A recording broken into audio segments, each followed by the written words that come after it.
એટલે ઓગસ્ટની 5 તારીખે જેવા પ્લેનમાં આવ્યા અને એમના મુખારબિંદ ઉપર જે આમ હાસ્ય હતું એના ઉપરથી તરત જ તમને ખબર પડી જાય કે એમનો જે આમ પ્રબળ સંકલ્પ જે છે ને એ પૂરો થઈ રહ્યો છે એનો એમનો આનંદ હતો. વારે ઘડીએ બાપા આમ પૂછ્યા કરે કે કેટલો સમય છે, ક્યારે પહોંચીશું, કયા દેશ ઉપરથી આપણે જઈ રહ્યા છીએ. અને એની અંદર બાપા પણ બોલી ગયા કે મારા હરિભક્તો રાહ જુએ છે.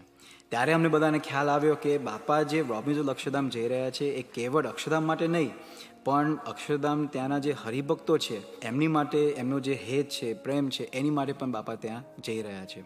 એમાં અડધી રાતે અને અમને એમ કે બાપા સૂતા હશે, પણ જ્યારે નજીક ગયા ત્યારે જોયું કે બાપા તો હજુ તો જાગતા હતા. એટલે નારાયણ સ્વામીએ બાપાને પૂછ્યું કે બાપા આમ ઊંઘ નથી આવતી? તો બાપા કહે કે ના. નારાયણ સ્વામી કહ્યું કે તો શું કરવું છે? તો બાપા કહે કે ભૂખ લાગી છે. એટલે અમને બધાને આમ આશ્ચર્ય થયું, કારણ કે આવી રીતે બાપા પહેલી વખત આવું કંઈક બોલતા હતા કે એમને ભૂખ લાગી છે, કારણ કે છેલ્લા 2 વર્ષથી બાપા તો બહુ કાંઈ જમતા નહોતા. બાપા ક્યારેય આમ સામેથી કશું માંગે નહીં. ભૂખ પણ લાગી છે કે ખાવાનું શું જોઈએ છે, કોઈ વાનગી પણ સ્પેસિફિક વાનગી એમને જોઈએ છે, એ ક્યારેય એમને કહ્યું નથી.